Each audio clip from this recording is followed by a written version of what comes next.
Régis Varnier, Arnaud Delargrange, bonjour. Alors si on vous a réunis, c'est pas juste pour gagner du temps dans le timing, c'est d'abord parce que c'est tous les deux, pour tous les deux, c'est votre premier roman, alors que vous avez eu une vie avant le roman dont on va parler. Et en plus, on peut se dire que votre livre, Régis, en ferait volontiers un film, je pense. Il y a des grands espaces, de l'aventure, de l'épopée. Et dans le livre de Régis, il y a des choses qui pourraient vous rappeler votre passé de grand reporter, la chute du mur de Berlin, ce qui se passe en Corée du Nord. Voilà. Donc il y a des passerelles un peu évidentes entre tous les deux. Donc c'est pas totalement artificiel. Juste, qu'est-ce qui vous a poussé l'un et l'autre, alors que Régis est cinéaste et Arnaud, grand reporter et chef du service étranger du Figaro, a changé de moyen d'expression. Tout d'un coup, l'un va abandonner la caméra pour le stylo et l'autre le grand reportage pour le roman.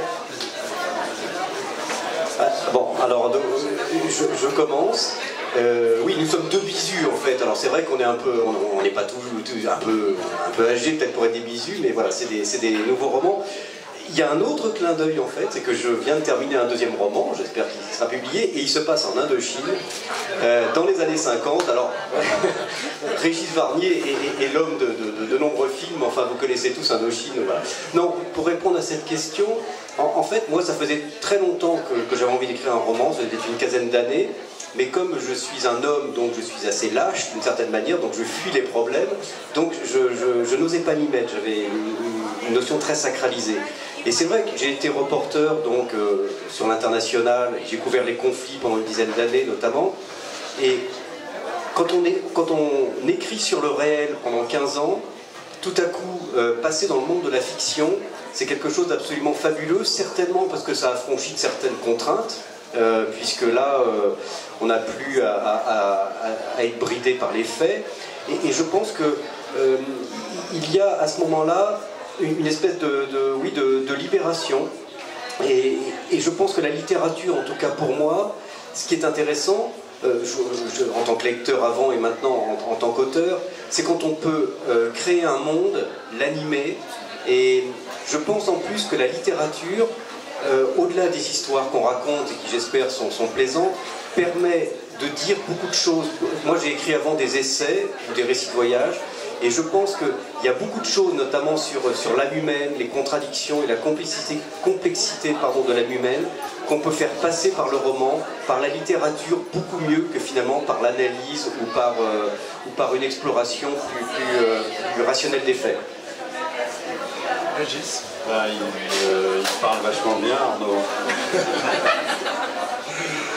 Non, alors moi c'est très différent, mais je peux reprendre un peu ton discours, et quand tu parles des fêtes et de ton métier, moi je peux parler des images et du cinéma, c'est-à-dire que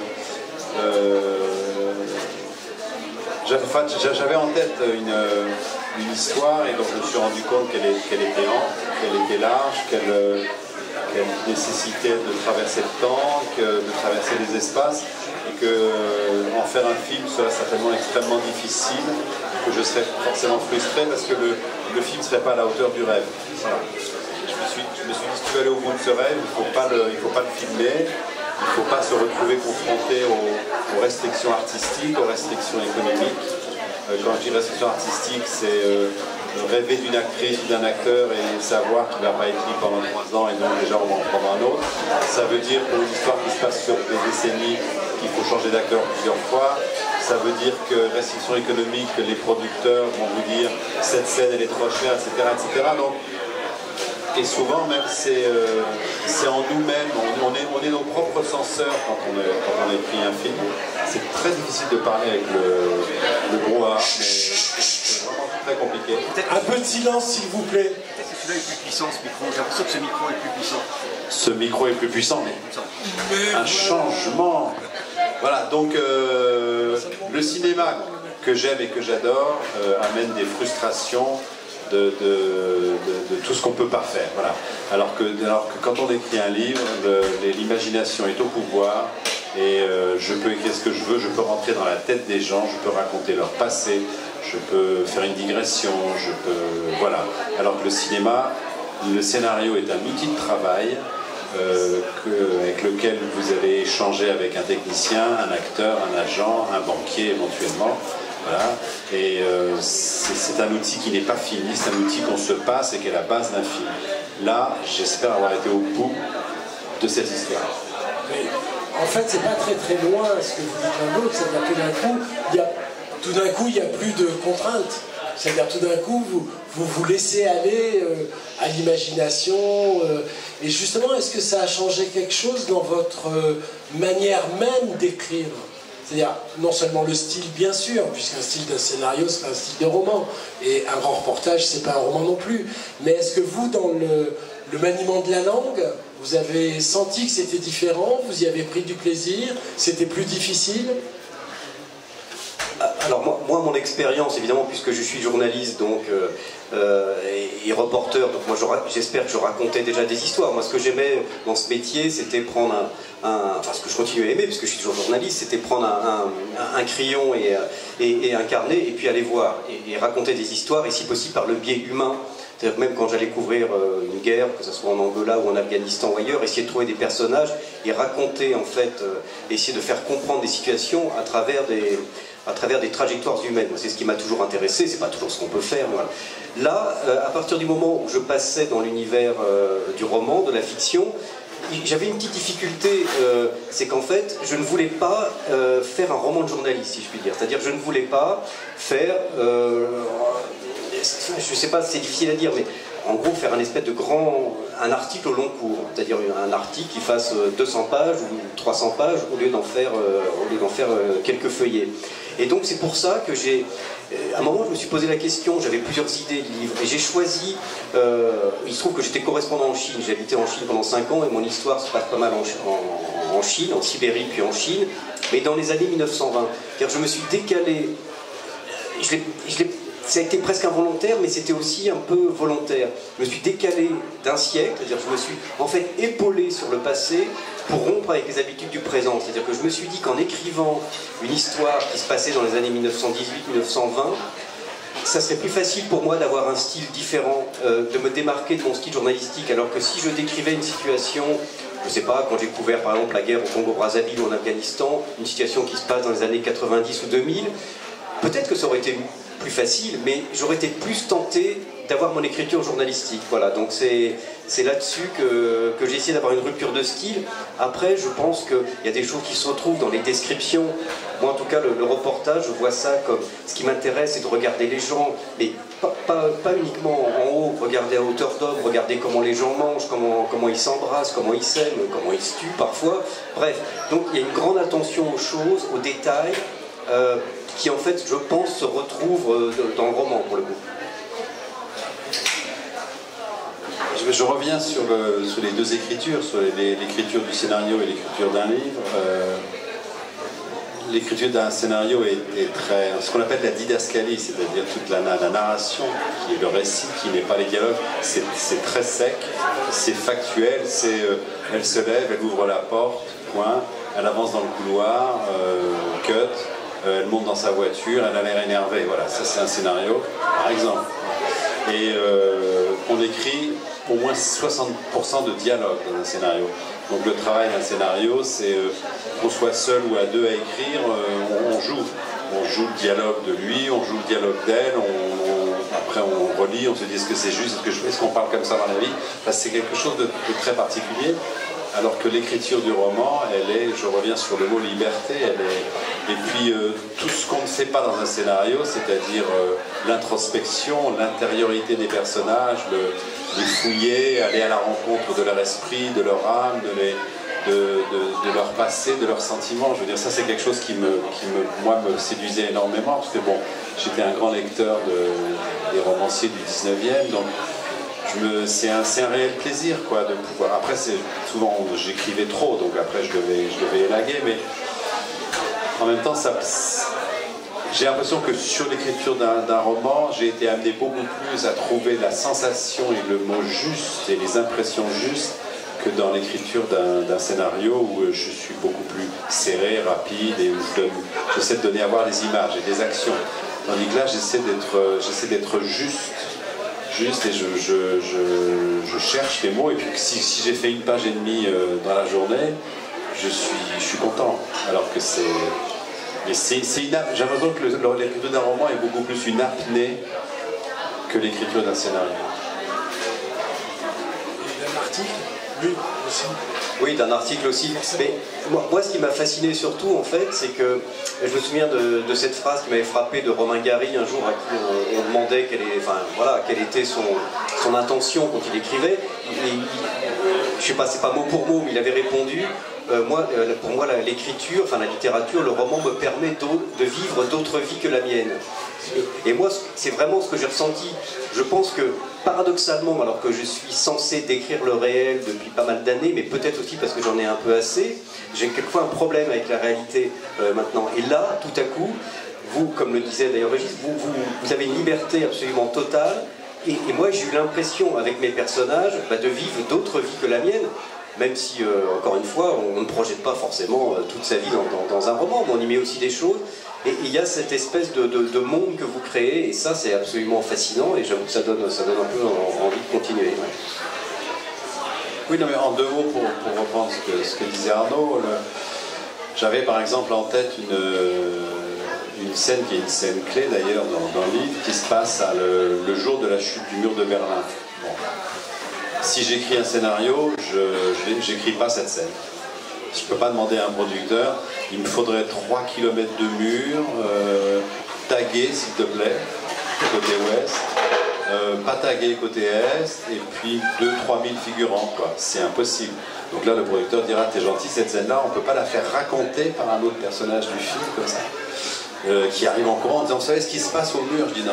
Donc là, moi qui aime bien les récits épiques, que ce soit les films ou les livres épiques, qui aime bien adosser les destins personnels sur la grande histoire, je me suis permis de faire une scène le jour de la chute du mur, de faire une autre scène importante entre deux des personnages dans la zone démilitarisée entre les deux Corées, qui est aujourd'hui d'une actualité, j'ai pas fait exprès, hein, j'étais en avance sur eux. On parle même de la réforme de la SNCF. Oui, on parle même aussi il y a des personnages qui s'engueulent entre le président de la SNCF et un homme d'affaires puissant sur l'ouverture à la concurrence.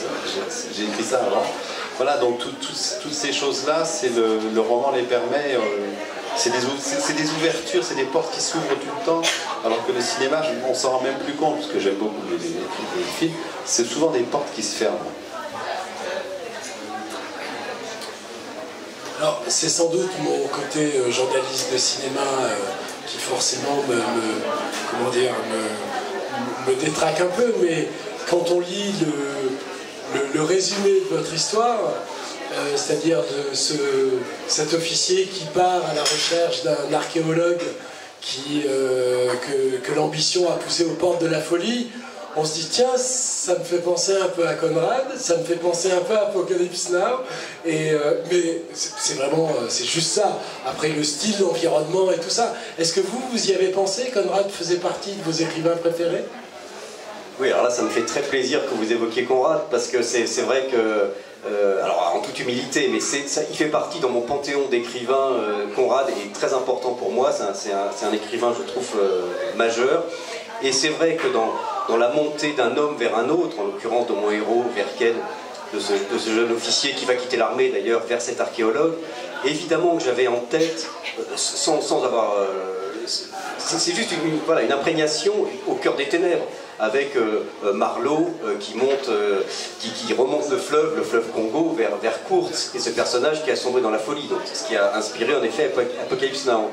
Et moi j'aime beaucoup Conrad parce que ce que j'aime aussi dans Conrad, c'est qu'on dit par exemple que Conrad a été aussi un écrivain maritime. Il a écrit des romans évidemment, mais c'est pas des romans de mer, Conrad. Lui, ce qui l'intéresse à chaque fois, c'est l'homme plongé dans les aventures, c'est l'homme. Et moi, c'est aussi ce qui m'intéresse, encore une fois, moi, en toute humilité, je me prends pas pour Conrad, mais ce qui m'intéresse aussi, c'est de plonger l'homme dans des situations ou des paysages extrêmes pour en faire ressortir ses contradictions, pour essayer d'explorer l'âme humaine. Et puis j'aime bien chez Conrad ces personnages qui sont vraiment sur le fil du rasoir, qui cheminent, vous savez, comme sur une crête, entre la raison et la folie, et ils peuvent basculer d'un côté ou de l'autre. Donc c'est vrai que c'est une source, en tout cas pour moi, d'inspiration assez forte.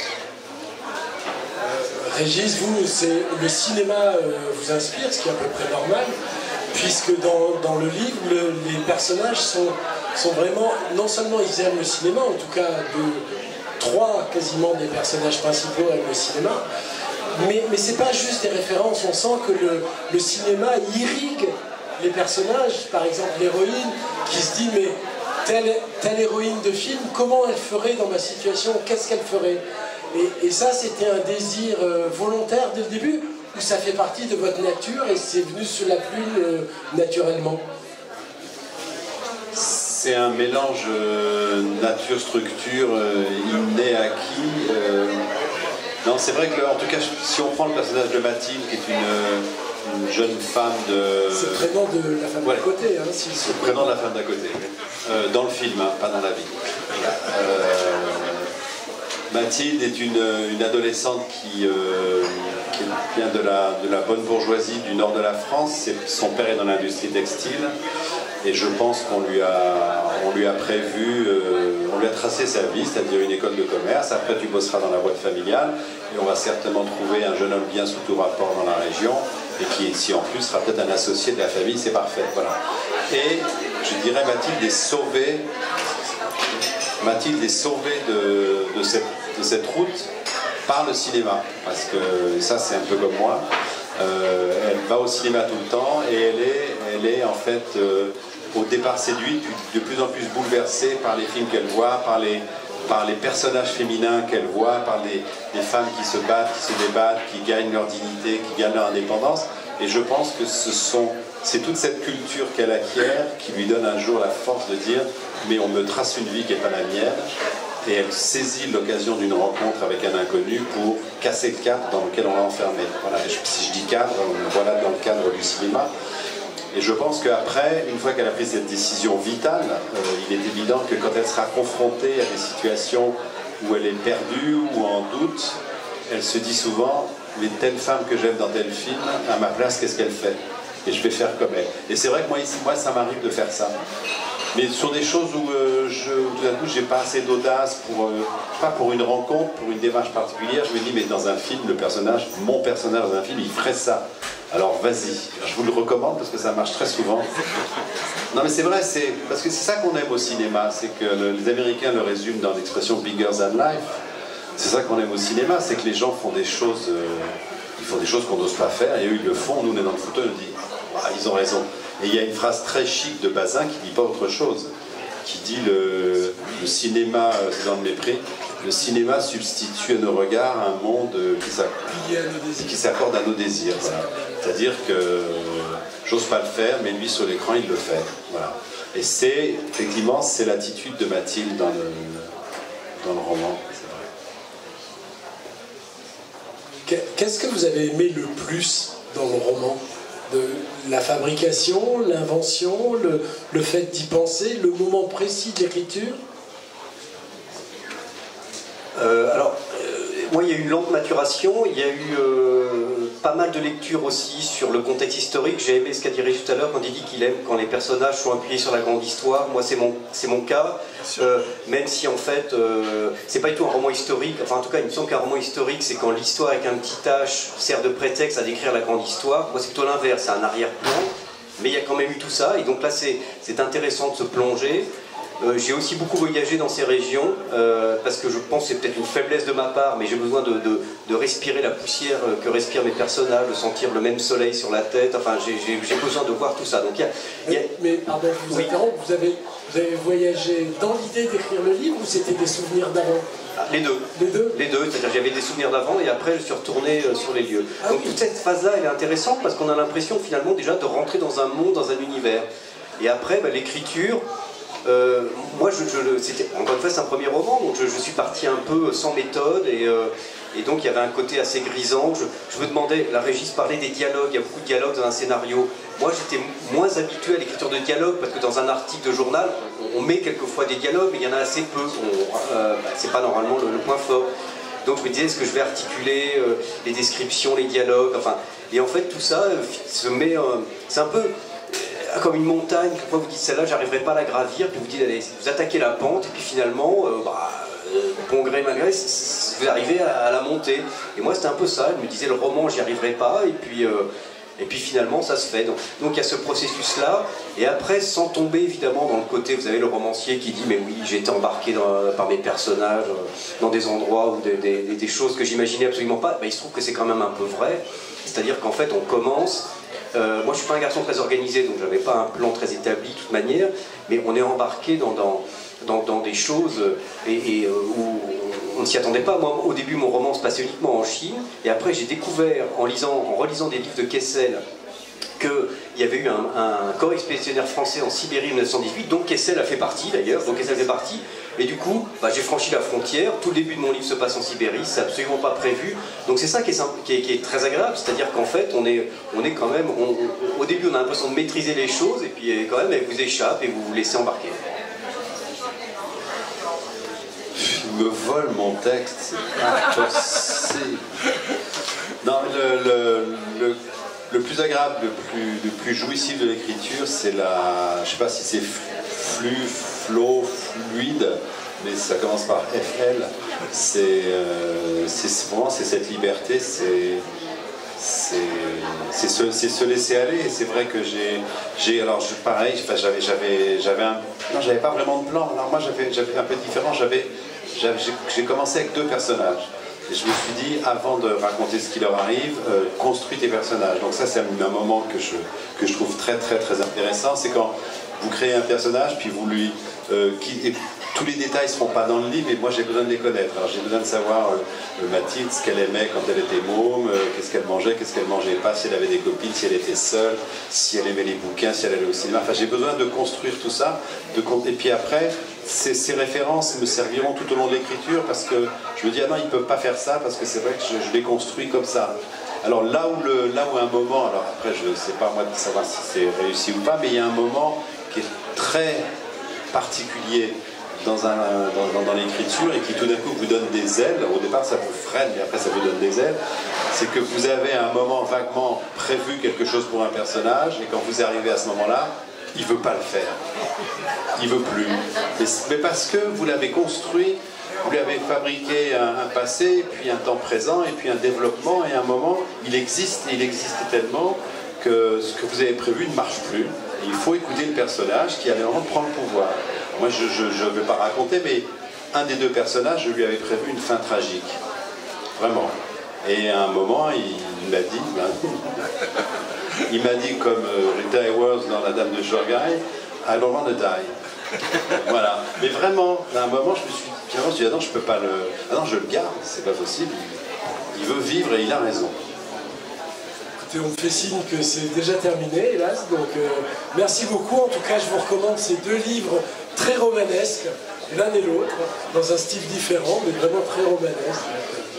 Merci beaucoup d'être passé, et puis on vous retrouve derrière nos livres à la table de signature. Merci à vous.